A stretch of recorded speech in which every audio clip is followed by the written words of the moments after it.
Hello guys, welcome to our YouTube channel. और आज हम एटम्स वाले पार्ट को आगे बढ़ाने वाले हैं। कल हमने एटम वाले पार्ट के अंदर अल्फा स्कैटरिंग पार्टिकल्स के बारे में पढ़ा था। आज हम इलेक्ट्रॉन ऑर्बिट्स के बारे में पढ़ने वाले हैं कि इलेक्ट्रॉन ऑर्बिट्स क्या क्या होते हैं। इलेक्ट्रॉन ऑर्बिट क्या होता है कि जो इलेक्ट्रॉन है उसको एटम के चारों ओर सर्कुलर मोशन करने के लिए, इलेक्ट्रॉन एटम के चारों ओर सर्कुलर पाथ में मोशन करता है। सर्कुलर पाथ मोशन करने के लिए उसको सेंट्रीपिटल फोर्स की नीड होती है, जो कि हमें मिलता है इलेक्ट्रोस्टैटिक फोर्स ऑफ अट्रैक्शन से। न्यूक्लियस एंड इलेक्ट्रॉन के बीच में जो भी अट्रैक्शन वाला इलेक्ट्रोस्टैटिक फोर्स लगता है उससे हमें सेंट्रीपिटल फोर्स प्रोवाइडेड होता है। हम लिख सकते हैं यार mv² which is centripetal force, mv² which is centripetal force and is equals to 1/4πε0 E/r² which is electrostatic attraction force. After solving we get value of r of radius, r is equals to ke²/mv² which equals to e²/4πε0 mv². This is the expression by radius kinetic. ये क्या है? Expression है किसका? Radius का। उसके बाद में हम इसमें काइनेटिक एनर्जी फाइंड आउट करने वाले हैं।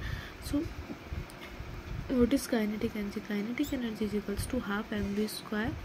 mv² में mv² की हम इससे mv² की हम रेडियस वाले फॉर्मूला से वैल्यू पुट कर देंगे यहाँ पे, तो हमें वैल्यू मिलेगी हाफ क्रॉस के e²/r which is equals to 1/4πε0। हम के को 1/4πε0 लिखते हैं, 1/4πε0 e²/2r kinetic energy is equals to e²/8πε0r। Similarly हम पोटेंशियल एनर्जी को फाइंड आउट करते हैं। So potential energy is equals to k q1 q2/r is equals to 1/4πε0 q1 and q2 दोनों ही क्या है? इलेक्ट्रॉन चार्जेस है, बट एक पॉजिटिव है एक नेगेटिव है। सो -2 e²/8πε0r। टोटल दोनों में एनर्जी कितनी होगी? Total energy is equals to क्या होता है? Kinetic energy plus potential energy. So here we get total energy is equals to e²/8πε0r -2 e²/8πε0r. So total energy is equals to -e²/8πε0r. Here negative sign indicates that electron is bound to the nucleus. यहाँ पे negative sign indicate कर रहा है कि जो electron है वो nucleus के साथ में बाउंडेड है। That means energy is required to free the electron from nucleus. उसके बाद में हम देखने वाले हैं रदरफोर्ड मॉडल्स के ड्रॉबैक। रदरफोर्ड मॉडल के दो ड्रॉबैक्स हैं, मेजर ड्रॉबैक्स हैं। He can not explain stability of atom, कि एटम की स्टेबिलिटी को एक्सप्लेन नहीं कर पाया। एंड सेकंड ड्रॉबैक है he can not explain discrete spectrum of atoms, कि ये डिस्क्रीट एटम्स के जो स्पेक्ट्रम था उसको अलग अलग एक्सप्लेन नहीं कर पाए। सो स्टेबिलिटी ऑफ एटम देखते हैं कि अकॉर्डिंग टू इलेक्ट्रोमैग्नेटिक थ्योरी के अकॉर्डिंग कोई भी जो एसिलेटेड चार्ज होता है, चार्ज पार्टिकल होता है, वो एनर्जी को क्या करता है? इमिट करता है in the form of electromagnetic radiation के अंदर। So electron comes closer to the nucleus और इससे एमिट एनर्जी के इमिट करने के कारण जो इलेक्ट्रॉन है वो न्यूक्लियस के पास में आ जाएगा and the entire model is collapsed. Nucleus के पास में आ जाएगा और एक तरीके से देखा जाए तो वो राउंड करता न्यूक्लियस में ही गिर जाएगा, जिससे कि क्या है, पूरा जो मॉडल है वो ख़राब हो जाएगा हमारा। बट ऐसा नहीं होना चाहिए।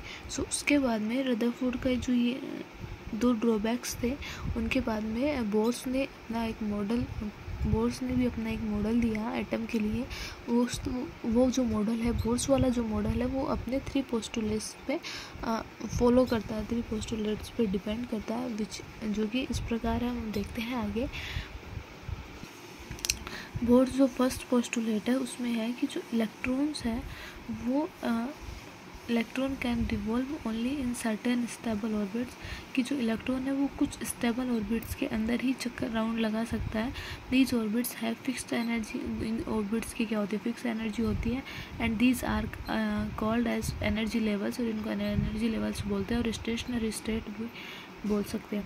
दीज वर नेम्ड, इनका जो नेम होता है, इन क्लासेस, ऐसी ही क्लासेस हैं एटम की, जिन क्लासेस के अंदर इलेक्ट्रॉन क्या है, राउंड करता है। इलेक्ट्रॉन क्या है, सर्कुलर मोशन करता है या रिवॉल्व करता है, विच इज़ के एल एम एन। के को हम नंबर 1 से डिनोट करते हैं, एल को 2 से, एम को 3 से, एन को 4 से। उसके बाद में आता है हमारा electron have same energy.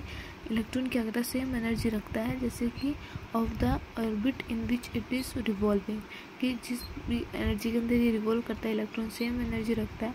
While revolving in a particular energy, जब ये एनर्जी क्या होता है पर्टिकुलर एनर्जी से रिवॉल्व करता है, electron do not emit any radiation, तो इलेक्ट्रॉन कोई भी रेडिएशन को एमिट नहीं करता है। इफ़ इलेक्ट्रॉन एब्सॉर्ब और एमिट एनर्जी, यदि इलेक्ट्रॉन एनर्जी को एब्जॉर्ब और इमिट करता है, it must move to different energy level, तो वह जरूर दूसरे एनर्जी लेवल के अंदर मूव कर रहा हो।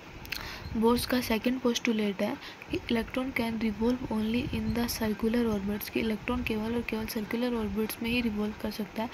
वो which is the orbital angular momentum, जिनका ऑर्बिटल एंगुलर मोमेंटम होता है वो क्या होता है कि इंटीग्रल मल्टीपल और h/2π के इक्वल होना चाहिए। So L equals to NH/2π, where N equals to an a positive integer number. So L को हम लिख सकते हैं MVR, which is angular momentum of electron. MVR is equals to NH/2π. This is Bohr's second postulate. And third postulate of Bohr, while revolving in the higher energy level, an electron may emit energy radiation.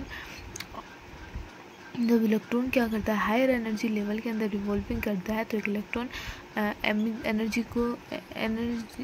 को emit करता है, radiation of photon specific wavelength of and falls to a lower energy level. The energy of such photon is always equal to the difference in the two energy levels. So E is equals to En2 minus En1.